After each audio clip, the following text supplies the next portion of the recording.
Dari tayangan video tersebut maka ada dua pertanyaan yang akan kita pahami. Apa itu? Satu, apa yang disebut dengan ruang?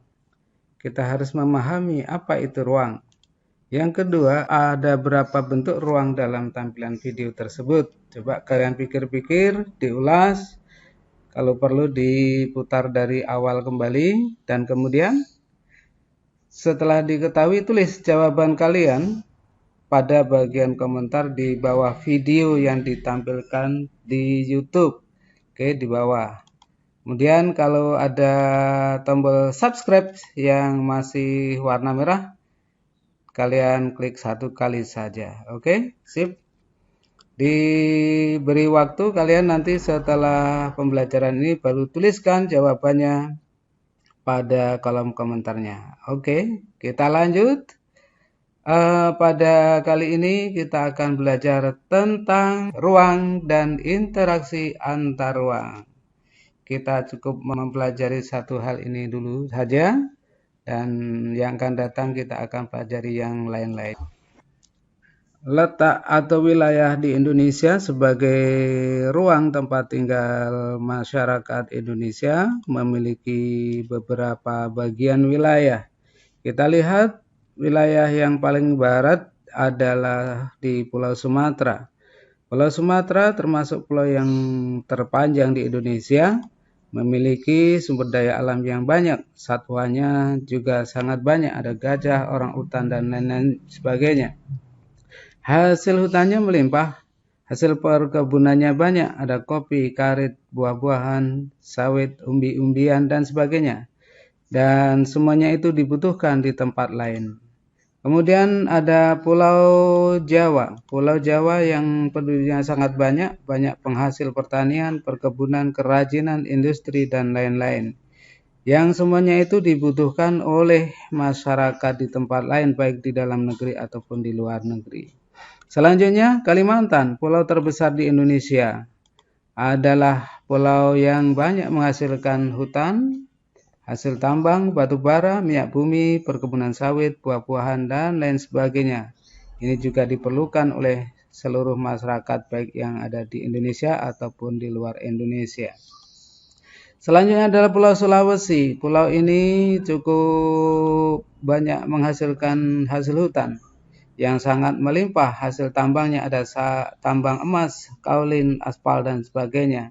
Tentunya tidak cukup hanya dikonsumsi oleh masyarakat di pulau ini saja, tetapi sangat dibutuhkan di seluruh Indonesia, bahkan di seluruh dunia. Paling timur pulau Indonesia adalah Papua, sangat terkenal dengan penghasil tambang emas, hasil hutan yang banyak. Tempat lain juga banyak membutuhkan hasil-hasil yang ada di Pulau Papua ini. Dari kesemuanya itu, ternyata di setiap tempat ada karakteristik atau ciri-ciri yang ada di suatu tempat. Dari berbagai ruang di permukaan bumi memiliki karakteristik yang khas. Karakteristik tersebut berupa ada tanah, batuan, tumbuhan, dan lain-lain yang tentunya berbeda di tempat yang satu dengan yang lainnya. Mungkin saja ada beberapa komponen dari suatu tempat atau wilayah atau ruang yang kita temukan di tempat lain juga sama, tetapi ada komponen-komponen yang lainnya yang berbeda. Misalnya jenis batuan, di semua tempat ada batuan, tapi memiliki jenis yang berbeda-beda. Kemudian ada tumbuhan, tumbuhan juga di tempat dimanapun ada tumbuhan, tetapi kita memiliki ciri khas tumbuhan-tumbuhan yang ada di suatu wilayah. Perbedaan karakteristik tersebut menyebabkan adanya interaksi antar ruang. Interaksi yang satu dengan yang lainnya saling membutuhkan. Contohnya ada wilayah pegunungan yang umumnya penghasil sayuran, sedangkan daerah pesisir penghasil ikan. Penduduk daerah pantai membutuhkan sayuran dari pegunungan, sedangkan sebaliknya daerah pegunungan membutuhkan ikan dari penduduk di daerah pantai. Kedua wilayah kemudian saling berinteraksi melalui sebuah aktivitas namanya perdagangan. Artinya hubungan antara satu tempat dengan yang lain akan terjadi yang namanya interaksi antar ruang.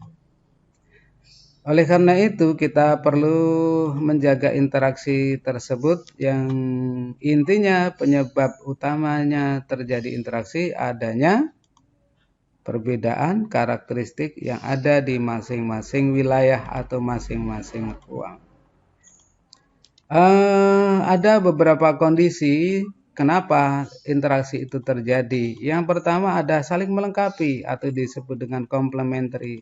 Apa itu? Karena di satu wilayah memiliki komoditas atau hasil yang berbeda, sedangkan di tempat lain juga tidak memiliki komoditas atau hasil itu.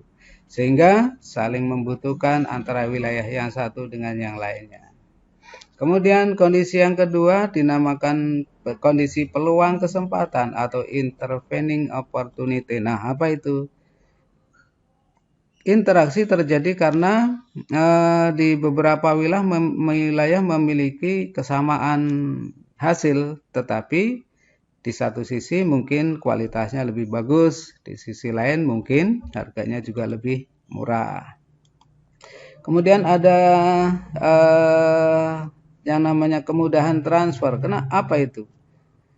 Suatu interaksi yang terjadi karena wilayah memiliki keunggulan infrastruktur. Infrastruktur itu sarana-sarananya yang dimiliki oleh wilayah itu, misalnya jalan, irigasi air, kemudian penerangan atau listrik, fasilitas umum, dan sebagainya. Dan mungkin juga di tempat itu memiliki biaya produksi, biaya pembuatan, biaya transportasi yang lebih murah. Oke.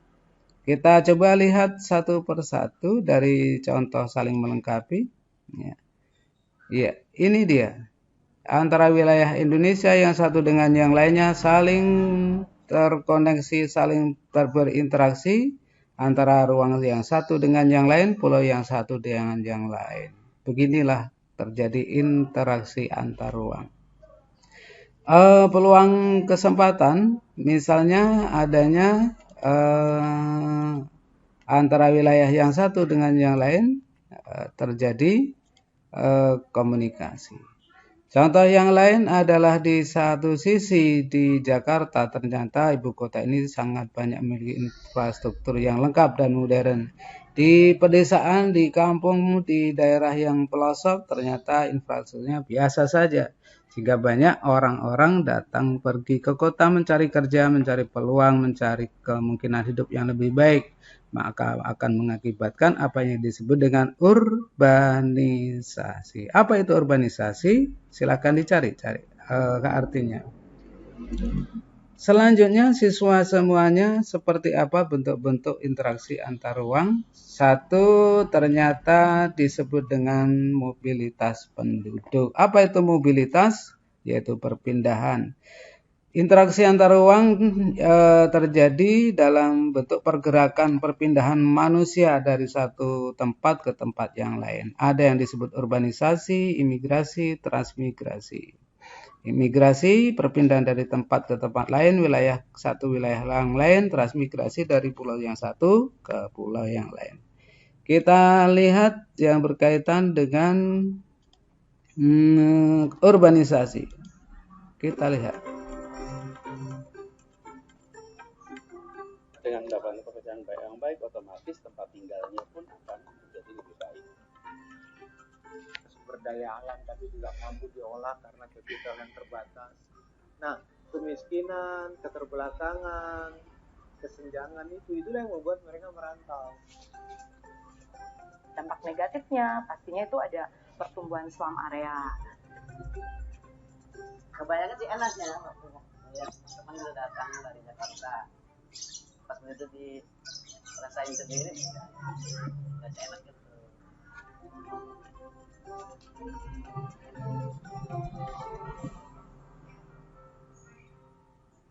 Pelabuhan Merak sendiri memang sudah terpantau mulai dipadati oleh pemudik. Memang hari menjelang Hari Raya Idul Fitri, pantauan kami di Bandara Udara Internasional Soekarno-Hatta 1 Juni 2019 kemarin adalah puncak arus mudik.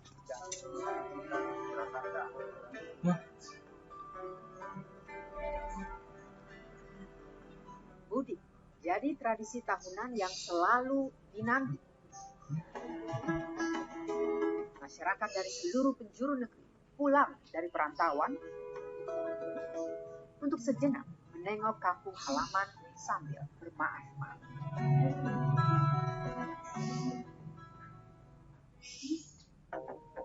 Lebaran usai, masyarakat termasuk warga ibu kota kembali ke perantauan. Bila akan juga jadi tradisi, tak sedikit pemudik yang membawa serta sanak keluarga untuk mengadu nasib di ibu kota. Jakarta memang jadi salah satu kota tujuan favorit para pendatang. Sama dengan kota-kota besar lainnya, peningkatan urbanisasi terjadi pasca musim mudik Lebaran. Dan tak sedikit yang datang karena harapan mendapat pekerjaan. Yang penting adalah lapangan pekerjaan. Jadi kita mendorong pertumbuhan ekonomi. Dengan pertumbuhan ekonomi yang baik, maka bisa mendapatkan pekerjaan yang baik. Dengan mendapatkan pekerjaan yang baik, otomatis tempat tinggalnya pun akan menjadi lebih baik. Dan kita akan terus mendorong dengan kemudahan izin berusaha, kemudian juga kita fasilitasi untuk berbagai macam kebutuhan untuk investasi. Harapannya di tenaga kerja yang terserap juga lebih bagus. Jakarta memang memesona. Pasca Lebaran tahun 2015, Jakarta diprediksi akan kedatangan lebih dari 71.000 pendatang. Jumlah ini meningkat 6,9% dari tahun 2018. Setiap pasca Lebaran, pertambahan pendatang rata-rata mencapai 60 ribuan. Tak hanya menyoal ekonomi, kelengkapan infrastruktur juga jadi daya pikat sang ibu kota. Urbanisasi itu sesuatu yang dinamis ya, maksudnya memang itu ada menjadi ketika sebuah kota itu melakukan pembangunan itu otomatis pasti akan menjadi daya tarik bagi kota-kota yang atau penduduk daerah lain yang nggak terlalu dibangun gitu kan persoalannya ya, seperti ada gula ya, semut akan mengikuti kemana gula itu. Nah sebenarnya itu yang penting adalah jangan sampai gulanya itu hanya ada di satu tempat, karena kalau semuanya mengacu kepada satu tempat saja gitu, alternatifnya terbatas sehingga persaingan tinggi. Jakarta bukan satu-satunya kota yang jadi tujuan warga pendatang. Kota besar lain seperti Medan, Surabaya, dan Makassar juga jadi kota incaran pendatang. Namun Jakarta masih tetap jadi primadona. Dengan rata-rata penambahan 100.000 jiwa pendatang baru per tahun, kepadatan Jakarta mencapai lebih dari 16.000 jiwa per kilometer persegi. Setiap kota itu punya carrying capacity, jadi daya tampung dan daya dukungnya. Jakarta ini sebetulnya prediksi kita di tahun 2030 itu harusnya minimal udah puncaknya sekitar 12 juta lah penduduknya. Tapi kan sekarang aja sebetulnya dalam arti yang sebenarnya dengan adanya komuter sekitar 3 juta, penduduk existingnya sudah lebih dari 10 juta, itu kan udah 13 juta. Jadi daya tampungnya itu sudah terlewati. Ketika kota sudah kelebihan beban, apa yang terjadi, kota itu lebih banyak menghabiskan sumber daya mereka untuk memperbaiki masalahnya. Pemerintah daerah, kemudian pemerintah pusat itu bisa membuat regulasi yang mengontrol dampak negatif dari urbanisasi ini gitu, karena dampak negatifnya pastinya itu ada pertumbuhan slum area. Kemudian kalau tidak terkontrol ya, tidak dengan jelas diarahkan gitu ya, kemudian bisa juga dampak negatifnya adalah kejahatan di daerah-daerah perkotaan yang meningkat karena persaingan. Terus kemudian unemployment kalau persaingannya terlalu ketat. Berikutnya adalah stratifikasi yang tajam, di mana perbedaan antara kelas atas dengan kelas bawahnya itu terlalu tajam. Menjadi pemenang dalam kompetisi kaum urban nyatanya tidak mudah. Tidak kuat bersaing, pendatang hanya akan jadi penonton megahnya kota. Lantas apa yang membuat para pendatang tak sungkan untuk mengadu nasib di ibu kota? Kebayangnya sih enak ya, teman-teman sudah datang dari Jakarta. Pas begitu dirasain sendiri juga nggak enak. Iya. Bentuk komunikasi yang kedua adalah bentuk interaksi yang kedua adalah komunikasi. Interaksi antar ruang melalui perpindahan ide, gagasan, informasi, misi, dan sebagainya. Contohnya apa? Melihat tayangan berita di televisi, melihat tayangan televisi atau di YouTube seperti kalian saat ini. Ini merupakan komunikasi dua arah antara guru kalian dengan kalian yang ada di tempat lain. Yang intinya pihak satu dengan yang lain tidak saling bertemu langsung di satu tempat. Berikutnya transportasi. Transportasi itu apa? Bentuk interaksi yang berupa perpindahan barang dari satu tempat ke tempat lain, misalnya ekspedisi atau pengiriman barang. Dampak yang ditimbulkan ada dampak positif dan negatif. Yang positif seperti apa? Dari blog ruangguru.com. Ternyata perkembangan pusat ekonomi tumbuh di berbagai tempat sehingga menjadi tempat itu lebih maju. Yang kedua, pengerubahan penggunaan lahan dari lahan kosong menjadi perumahan dan sebagainya. Kemudian ada perubahan orientasi mata pencaharian. Kebanyakan orang desa, orang kampung itu banyak ke kota karena ingin mencari mata pencaharian yang lebih baik. Mereka mungkin sudah bosan hidup di desa. Yang ketiga, berkembangnya sarana dan prasarana. Ada jalan yang lebih bagus, tempat pendidikan yang lebih modern, kemudian tempat kesehatan, pelayanan kesehatan yang lebih memadai, dan sebagainya.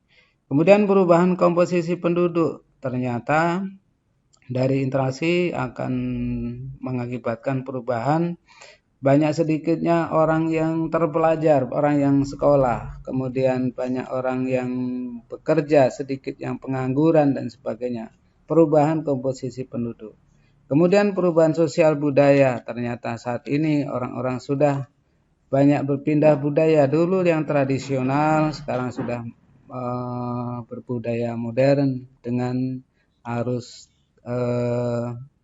informasi yang sangat cepat. Di satu sisi ada dampak negatif yang harus kita perhatikan. Satu, timbulnya ketergantungan antar wilayah, antar negara. Ini disebabkan karena potensi atau sumber daya yang dimiliki masing-masing negara berbeda-beda.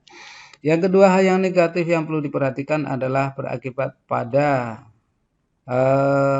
tempat-tempat sosial masyarakat, timbulnya penyakit sosial. Penyakit sosial, penyakit yang antara lain misalnya ketidakjujuran, pencurian, perjudian, dan sebagainya. Kemudian ada perilaku-perilaku manusia yang menyimpang, itu merupakan penyakit sosial. Kemudian adanya wabah, ini terjadi karena ada interaksi antar ruang. Wabah menjangkit dari satu tempat ke tempat yang lain, bahkan seluruh dunia seperti yang kita saksikan, kita rasakan pada saat ini, yaitu adanya COVID-19, coronavirus event. Apa itu? Mari kita lihat sebentar. Saudara, virus corona bisa menyebabkan pneumonia pada manusia. Ini merupakan tergolong virus yang mematikan dan sudah banyak memakan korban. Tidak hanya di kota Wuhan atau Cina saja, novel coronavirus atau 2019 nCoV ini sudah dikonfirmasi tersebar di sejumlah negara lainnya. Negara mana saja? Nah, kita bisa lihat dari globe yang ada di sebelah saya ini, kita lihat bahwasannya kita tahu virus ini berawal dari Cina. Dari Cina ini sampai saat ini sudah ada 7.678 kasus dan ini menyebar ke negara-negara sekitarnya seperti Hong Kong, Korea Selatan, kemudian tadi ada Nepal dan juga ke negara-negara Asia Tenggara. Nah, kita lihat ini sudah menyebar sampai ke benua Eropa, bahkan Perancis, Jerman, Finlandia juga terjangkit. Bahkan sudah melanglang ke benua Amerika, di mana di Amerika dan juga Kanada tercatat ada korban di sana. Nah, saudara, tentunya jika Anda merasa mengalami gejala-gejala yang bisa terjangkit virus corona ini, ada yang bisa dilakukan. Tidak seperti dikatakan oleh Menteri Kesehatan Terawan Agus Putranto, saudara. Kita tidak perlu panik berlebihan. Ada beberapa langkah yang harus kita pahami dan juga lakukan terkait virus corona baru ini. Pertama, ketika Anda merasakan gejala-gejala penyakit seperti gejala demam, batuk, pilek, nyeri tenggorokan yang biasanya juga disertai dengan gejala atau nyeri otot. Nah, jika Anda mengalami gejala-gejala ini, pertanyaannya adalah ketika Anda mengalami, berarti Anda ada pertanyaan berikutnya, yaitu apakah Anda ini pernah pergi ke Cina 14 hari sebelum sakit? Jika Anda pernah pergi ke Cina sebelum 14 hari sebelum sakit, maka bisa jadi ya Anda terjangkit virus corona ini. Tapi jika tidak, berarti Anda bisa katakan hanya mengalami flu biasa saja. Nah, bagaimana jika Anda mengalami gejala demam, batuk, pilek, nyeri tenggorokan, nyeri otot, dan juga pernah ke Cina? Anda harus menuju ke fasilitas kesehatan.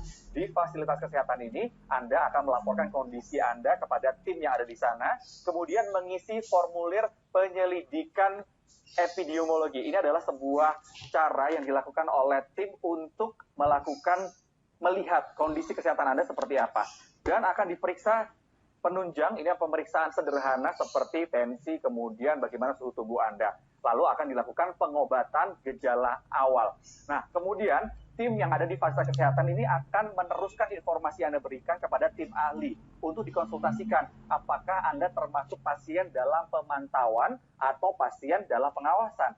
Jika ada dalam pemantauan ini artinya bahwa bisa jadi Anda tidak terjangkit virus corona. Tapi jika diduga Anda ini terjangkit virus corona, maka Anda masuk dalam pasien dalam pengawasan. Ketika masuk dalam kategori pasien dalam pengawasan, maka Anda akan dirujuk ke rumah sakit yang memiliki kamar isolasi untuk merawat Anda, mengobati dari gejala-gejala ini. Di Jakarta ada sejumlah rumah sakit yang menjadi rujukan, di mana RSPI Sulianti Saroso, RSPI Gatot Subroto, dan juga Rumah Sakit Persahabatan akan menerima pasien-pasien yang diduga terjangkit virus corona. Di kota-kota lain di daerah Anda tentunya juga ada dinas kesehatan ataupun juga rumah sakit rujukan yang bisa Anda cari tahu. Nah, Oke, itu bentuk-bentuk interaksi dari adanya interaksi antar ruang, kemudian ada dampak positif dan dampak negatifnya, dan yang penting kita harus memahami itu semua. Kesimpulan yang bisa kita ambil, setiap tempat, wilayah, negara memiliki ciri khusus atau karakteristik yang dapat menimbulkan hubungan antara wilayah yang satu dengan yang wilayah lainnya. Hubungan timbal balik atau interaksi antar wilayah dapat berupa terjadinya transaksi dagang atau perdagangan, pengiriman barang, pemberian jasa, dan lain-lain. Semua itu ditujukan untuk memenuhi kebutuhan masing-masing wilayah yang membutuhkan. Silakan kalian semuanya melaksanakan tugas diunduh. Ada lembar kerja yang harus kalian isi. Kemudian bisa kalian tuliskan di kertas, kemudian hasilnya difoto dan diupload LKS yang sudah kalian isi itu, kemudian dikirim di dalam tugas mandiri di Classroom atau menggunakan media yang lain. Oke, terima kasih atas pembelajaran kita hari ini. Mudah-mudahan kalian bisa mengambil manfaat dari pelajaran hari ini, dan sampai jumpa.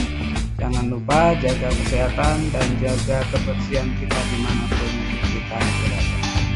Selamat berjumpa kembali di pelajaran yang akan datang, dan assalamualaikum warahmatullahi wabarakatuh.